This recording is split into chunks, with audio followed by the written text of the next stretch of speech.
Dios le bendiga a todos mis hermanos. Un saludo muy especial a toda la iglesia Casa de Paz en San Francisco. Bendiciones para ustedes.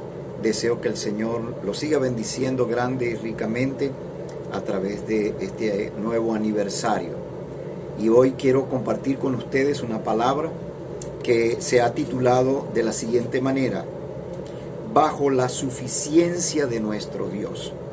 Bajo la suficiencia de nuestro Dios. Lo primero que quiero destacar es que cuando hablamos del término suficiencia, estamos hablando de que nosotros vivimos bajo esa suficiencia del Dios Todopoderoso.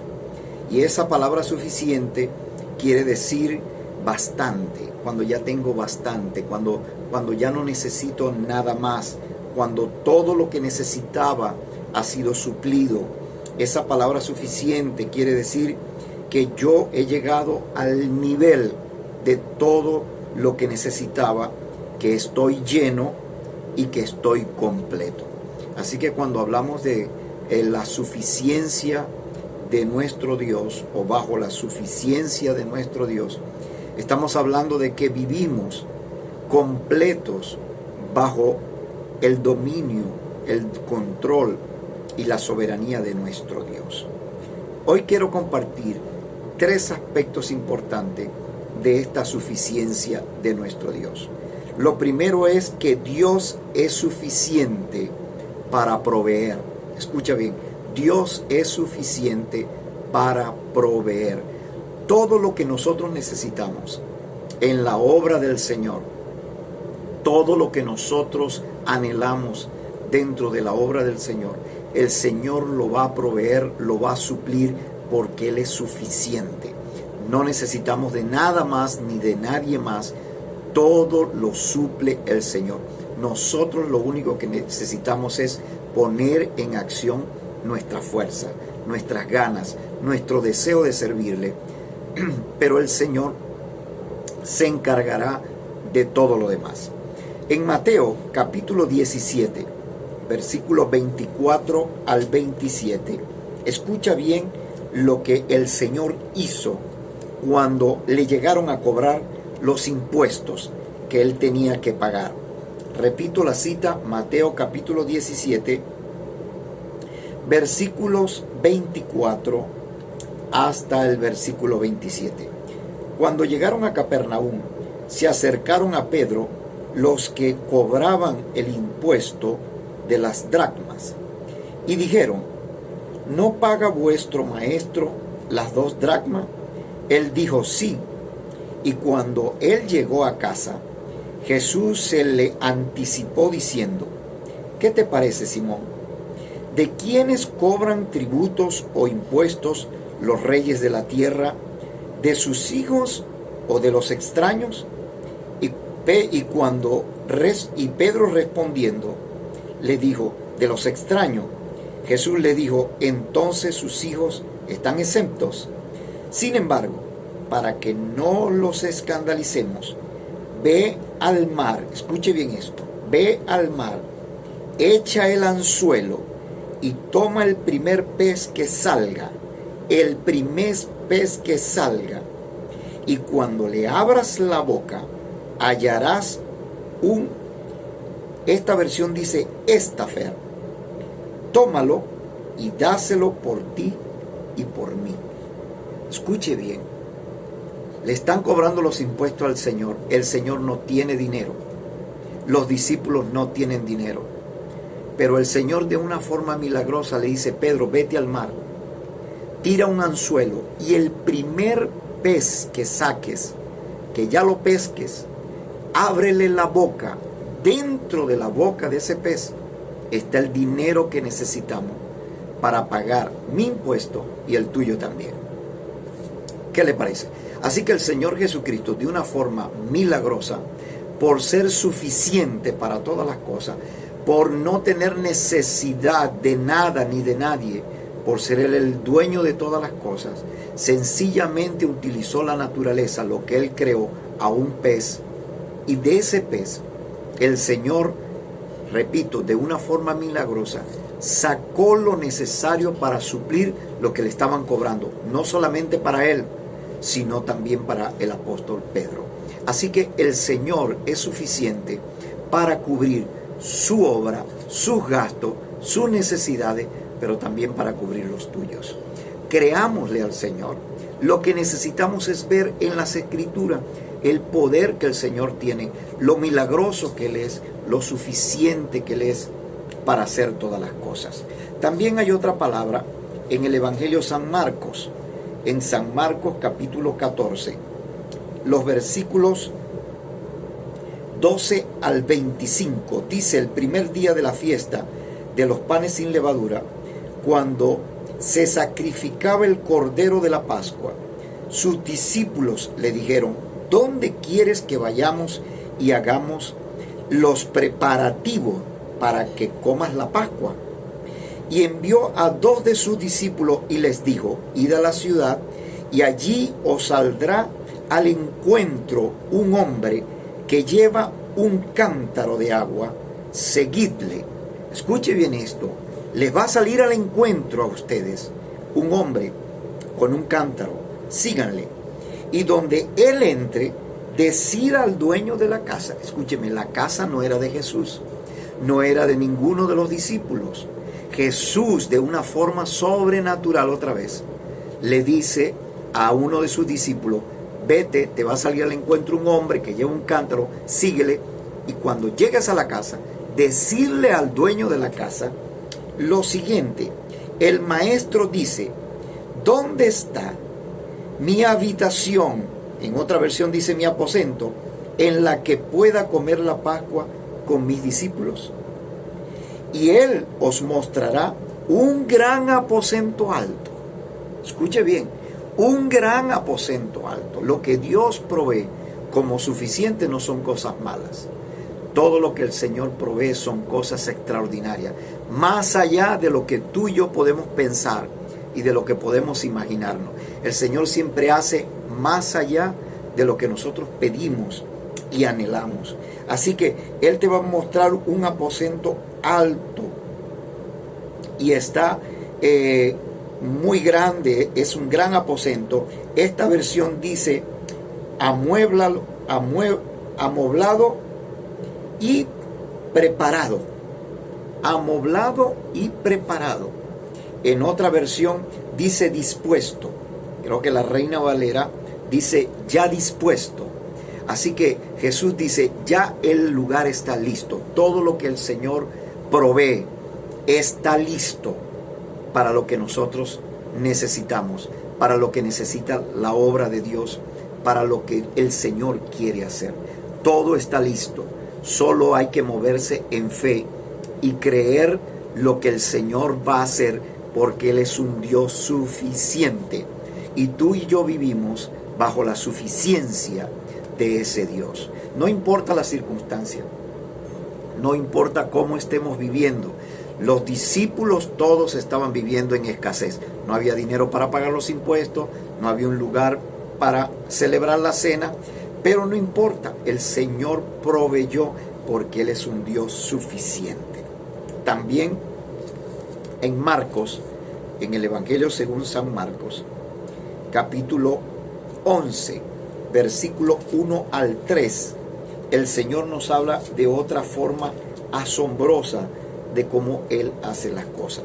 Ustedes recuerdan la escritura cuando el Señor hace su entrada triunfal, cuando Él es proclamado como rey, cuando según la costumbre o la tradición, ¿verdad? En nuestro país se celebra ese día Día de Ramos, cuando Jesús entra a Jerusalén y es proclamado como rey. Pero el texto bíblico nos enseña que el Señor Jesucristo, antes de entrar como rey, como Señor, de una forma triunfal, dice la Escritura, cuando se acercaban a Jerusalén por Betfagé y Betania, dice, cerca del monte de los Olivos, envió a 2 de sus discípulos, préstale atención, y les dijo, id a la aldea enfrente de vosotros, y tan pronto como entréis en ella, encontraréis un pollino. ¿Qué vas a encontrar? Un pollino. Entendamos esto un poco, porque un pollino para ese entonces significaba un vehículo, una forma en cómo trasladarse. En ese tiempo pues había carruajes, caballos, pero también había pollinos. Él dice, encontrarás un pollino atado en el cual nadie antes ha montado todavía. Desatadlo y traedlo. Póngale cuidado. Desátenlo y tráiganlo. Y si alguien os dice, ¿por qué hacéis esto? Decid, el Señor lo necesita. ¿Qué es lo que había que decir? El Señor lo necesita. Ahora pónganme atención una vez más. Aquí vemos el mismo milagro asombroso. El Señor no tiene vehículo, Él tiene que entrar a Jerusalén y el Señor dice, antes de yo entrar, yo necesito que me traigan un vehículo. Ese vehículo es nuevo de paquete, nadie lo ha montado. Él está atado, yo no soy el dueño, usted no es el dueño, pero Él tiene un dueño. Díganle al dueño que yo lo necesito. Cuando el Señor necesita algo, todo lo que está en la tierra se pone a la disposición del Señor. Todo lo que el Señor necesita se presta para que Él lo pueda utilizar, porque Él es el Señor de todas las cosas. Así que no tengamos temor de lo que necesitamos, porque cuando el Señor da una orden, todo lo que tenga dueño se va a poner al servicio del dueño de los dueños, del Señor de los señores, del amo de todas las cosas. Cuando el Señor necesita algo de alguien, el Señor lo va a enviar a buscar porque el Señor lo necesita. ¿Y qué va a suceder? Que de una manera milagrosa, asombrosa, eso que estamos necesitando para la obra del Señor va a llegar a nuestras manos. Si Dios lo hace con Él, si el Señor lo hace consigo mismo, si el Señor lo hace con su obra, no lo va a hacer contigo, no va a poder suplir tu necesidad.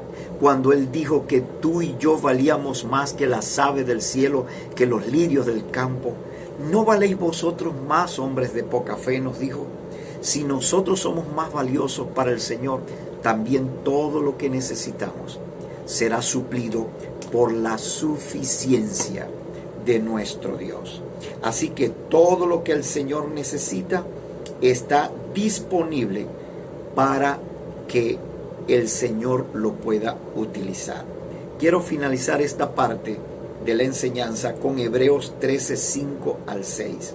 Escucha lo que dice: sean vuestras costumbres sin avaricia. Lo primero que tenemos que sacar de nuestra vida es la avaricia.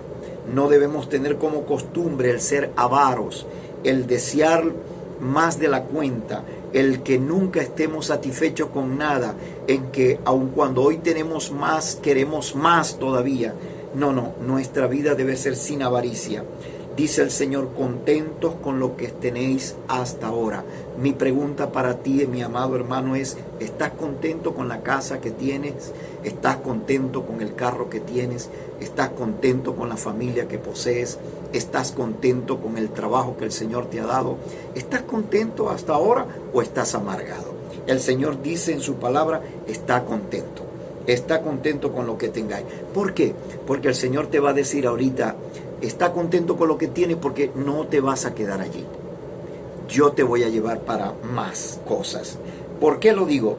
Porque el Señor dice que estad contento con lo que tenéis ahora, porque Él dijo, no te desampararé, ni te dejaré. De manera que podemos decir confiadamente, escucha esto, tú puedes decir confiadamente, lo puedes decir con confianza. ¿Qué pasa? ¿Qué vas a decir con confianza? Vas a decir confiadamente, el Señor es mi ayudador. El Señor es mi ayudador, y eso tengo que decirlo yo con confianza. Él es mi ayudador porque Él no me va a dejar ni me va a desamparar. Él dice, el Señor es mi ayudador. Lo puedo decir con toda confianza. El Señor es mi ayudador. No temeré lo que me pueda hacer el hombre.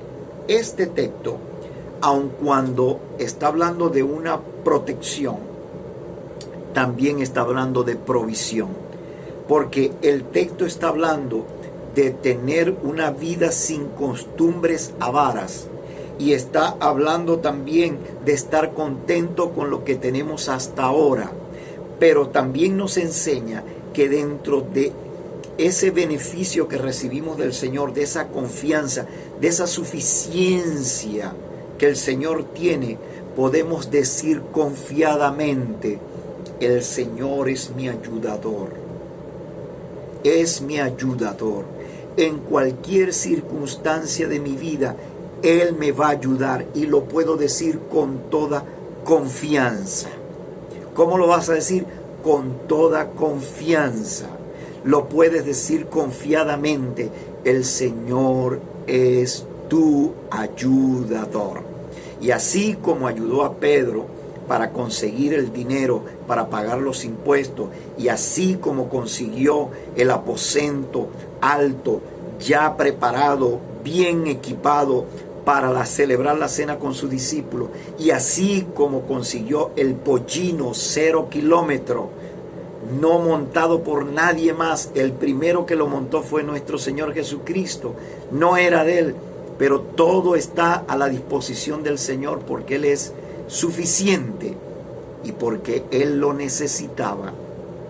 Todo llegó a sus manos, y tú y yo podemos decir hoy confiadamente: ese Señor, ese Jesús que hizo todos esos milagros, Él es mi ayudador.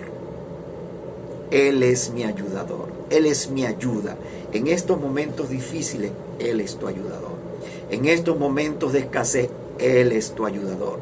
En este momento de falta de provisión, Él es tu proveedor que te ayuda a conseguir la provisión necesaria. ¿Sabes por qué? Porque Él es suficiente. Él es todo.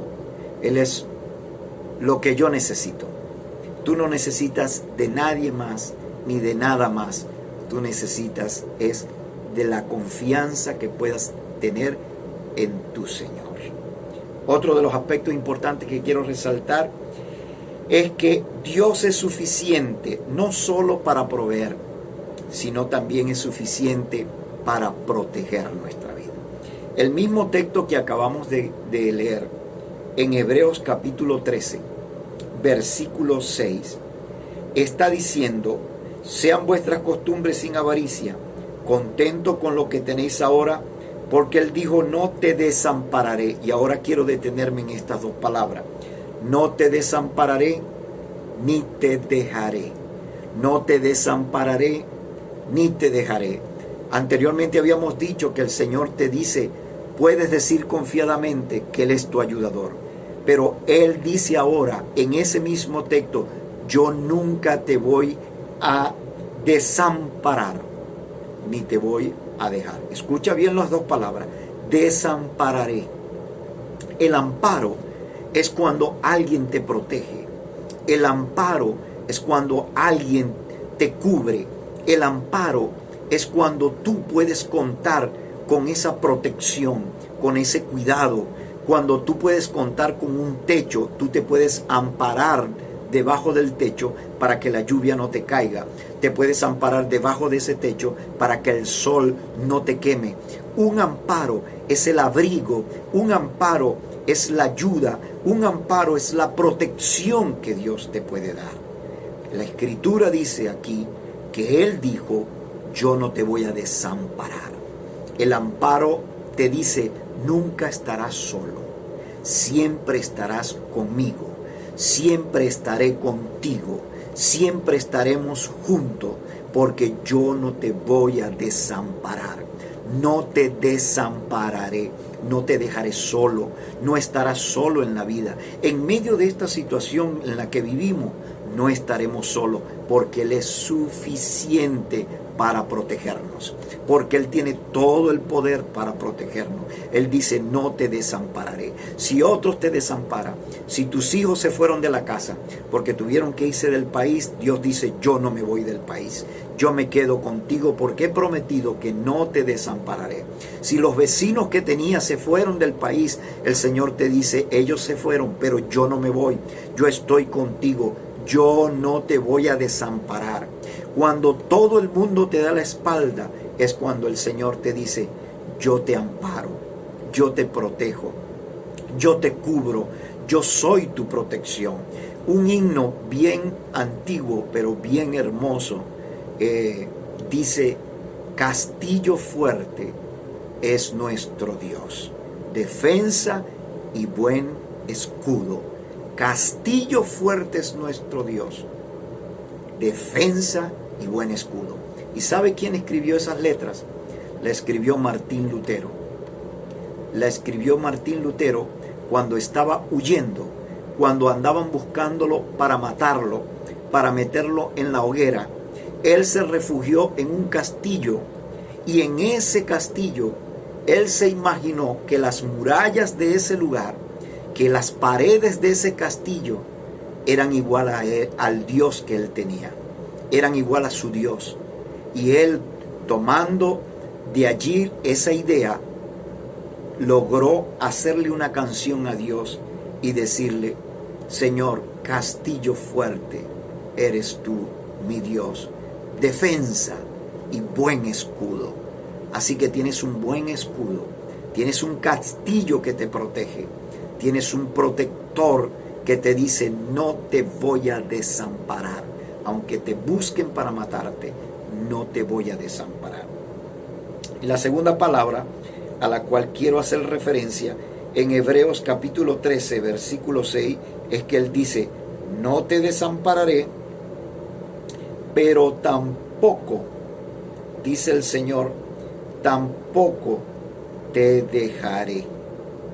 No te desampararé, ni te dejaré. Así que el Señor es nuestro ayudador. El Señor es quien nos da su amparo. Nos habla, por tanto, este texto de protección. No te desampararé, ni te dejaré, ni te dejaré. Así que Él no te desampara, pero tampoco te deja. Tampoco te deja. No te va a dejar. Está comprometido contigo y conmigo a no dejarnos. Por eso es que te digo que el Señor es completamente suficiente para protegernos. Así que confía en el Señor, espera que Él hará, no te desalientes, sigue buscándolo con todo tu corazón, que Él ha prometido no dejarte, no desampararte. Y en tercer y último lugar, quiero decirte que el Señor es suficiente para restaurar. Te hablé de que el Señor es suficiente para proveer. Te hablé que el Señor es suficiente para proteger. Y te hablo ahora, para terminar, de que el Señor es suficiente para restaurar. En el libro de Ezequiel, esta es una palabra que, wow, me gusta demasiado. Quiero leerla con toda atención. Capítulo 16 del libro de Ezequiel, para que tú te des cuenta cómo el Señor restauró a la nación de Israel. Es impresionante lo que relata aquí la Escritura en el capítulo 16 del libro de Ezequiel. Voy a leer los versículos del 1 hasta el 8. Entonces vino mi palabra del Señor diciendo, hijo de hombre, haz saber a Jerusalén sus abominaciones, y di, así dice el Señor Dios a Jerusalén, por tu origen y tu nacimiento eres de la tierra del cananeo, tu padre era amorreo y tu madre etea.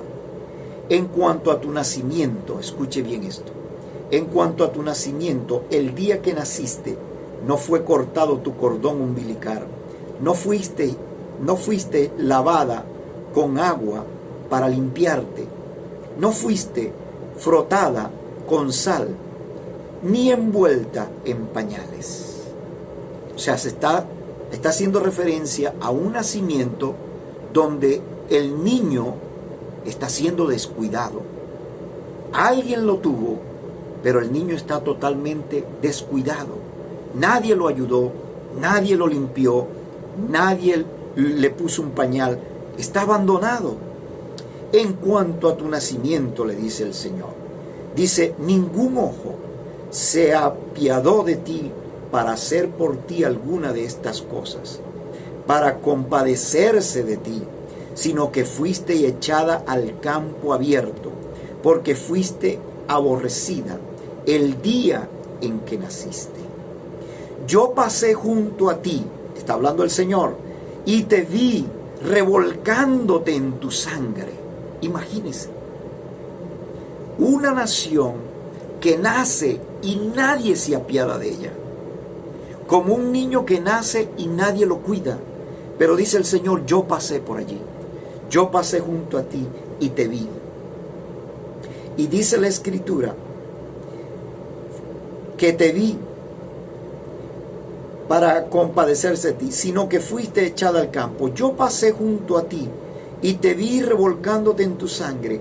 Mientras estabas en tu sangre, te dije, vive. Sí, te dije, mientras estabas en tu sangre, vive. ¿Qué le dijo el Señor? Vive. Es decir, una condición casi de muerte.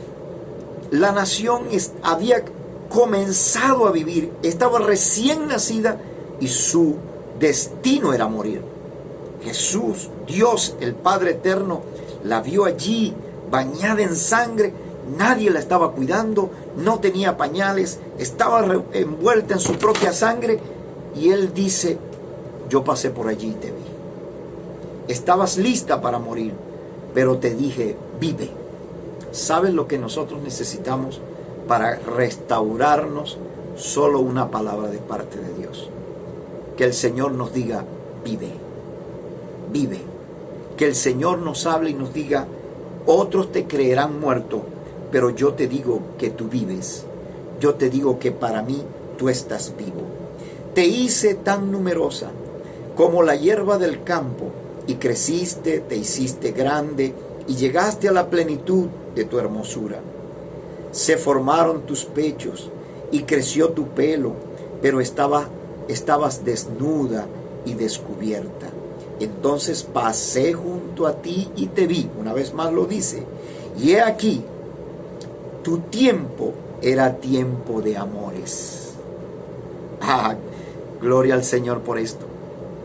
Los tiempos de amores. Es decir, era el tiempo de amarte. Era el tiempo de que recibieras el amor de alguien. Dice el Señor, eran tiempos de amores. Extendí mi manto sobre ti y cubrí tu desnudez. Estabas creciendo, dice Dios. Estabas llegando a ser una señorita, pero estabas desnuda. ¿Y sabe qué? Cualquiera nación, cualquiera persona puede estar creciendo, pero si su vida está en desnudez, en falta de santidad, en falta de pureza, para Dios eso no tiene sentido.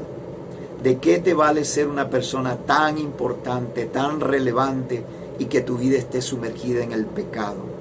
Necesitas un Dios que te cubra, que cubra tu desnudez, que cubra tu vergüenza, que cubra esa área de tu vida que ha quedado avergonzada. El Señor no solamente te promete dar vida, sino también te promete cubrir tu vergüenza, cubrir tu desnudez, porque Él es el Dios suficiente para restaurar todo tu ser, darte vida y luego vestirte, adornarte, decorarte para que seas hermosa o hermoso. Ese es el Dios nuestro. Y fíjense todo este relato. Una nación desamparada, pero había un Dios que pasa por allí y la ve. ¿Sabes? Dios siempre te ve. Siempre nos está viendo.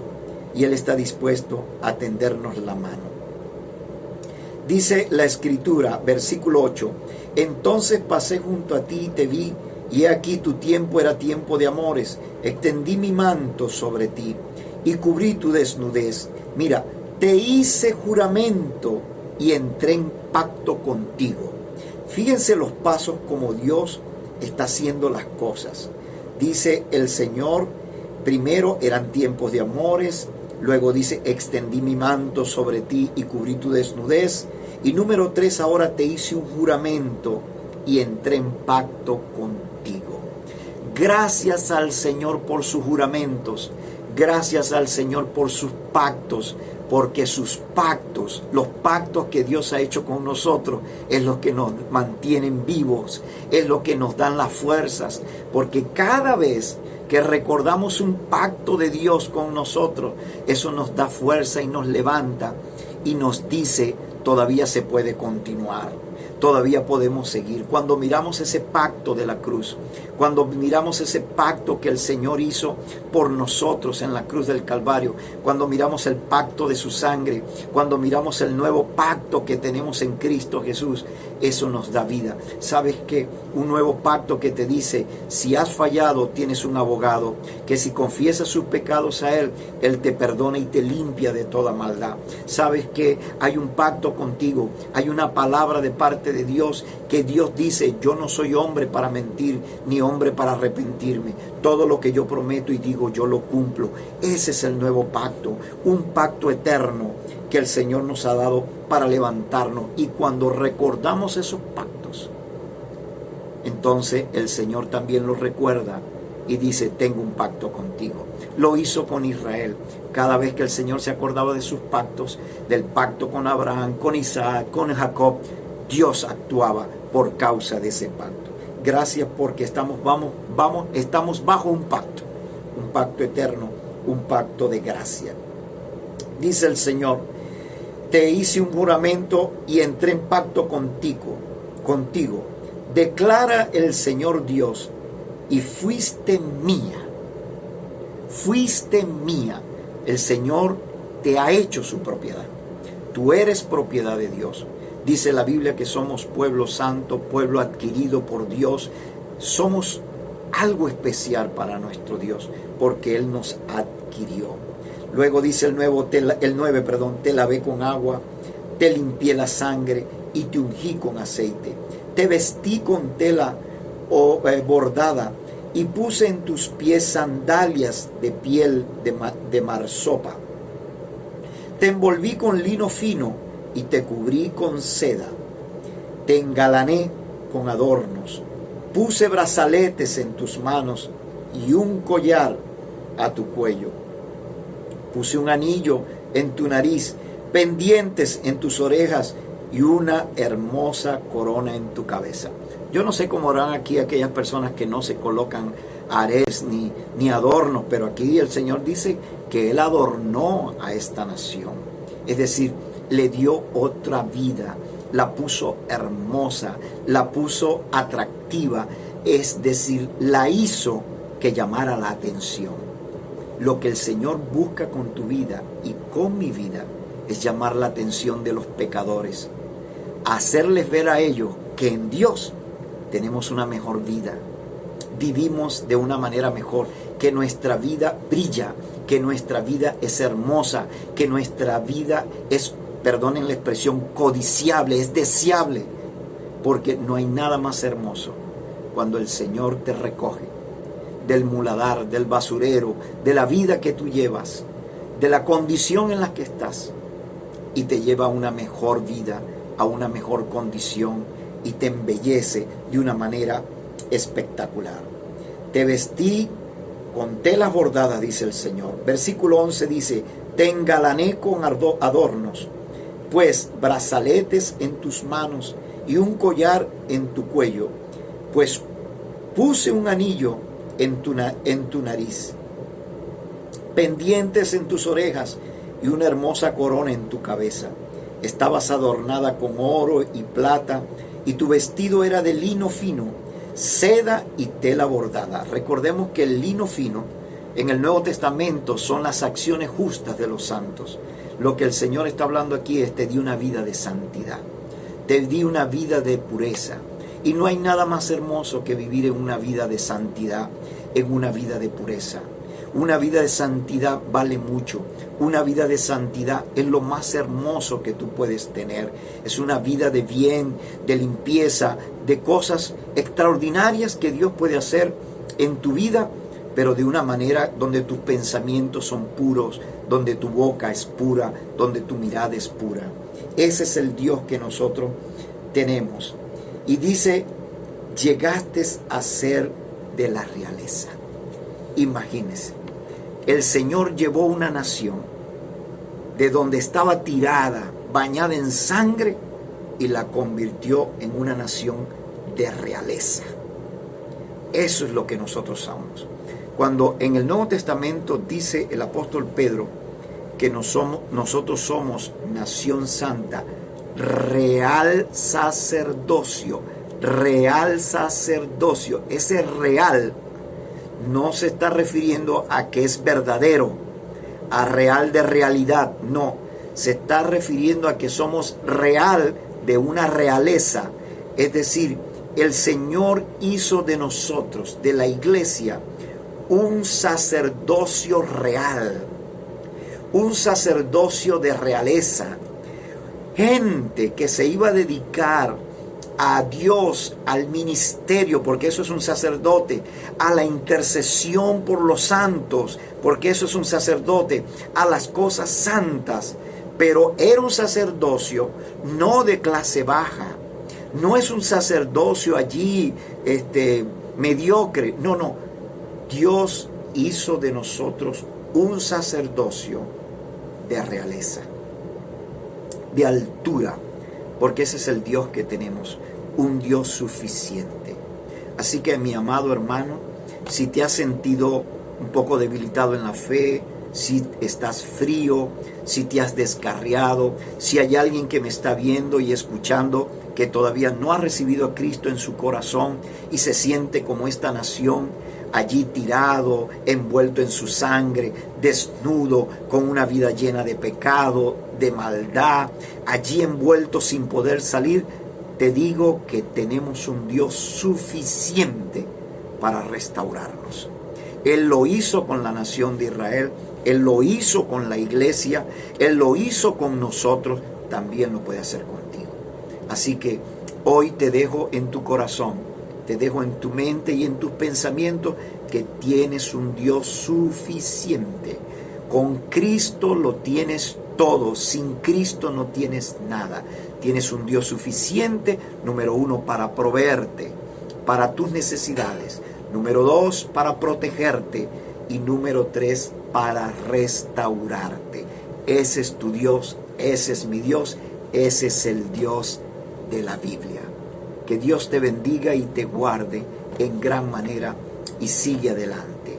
Padre, en el nombre de Jesús, bendigo a todos mis hermanos y declaro en el poderoso nombre de Cristo que tú, como Dios suficiente, serás con ellos y en ellos para lograr todo lo que ellos quieran lograr y lo que tú quieras lograr a través de ellos.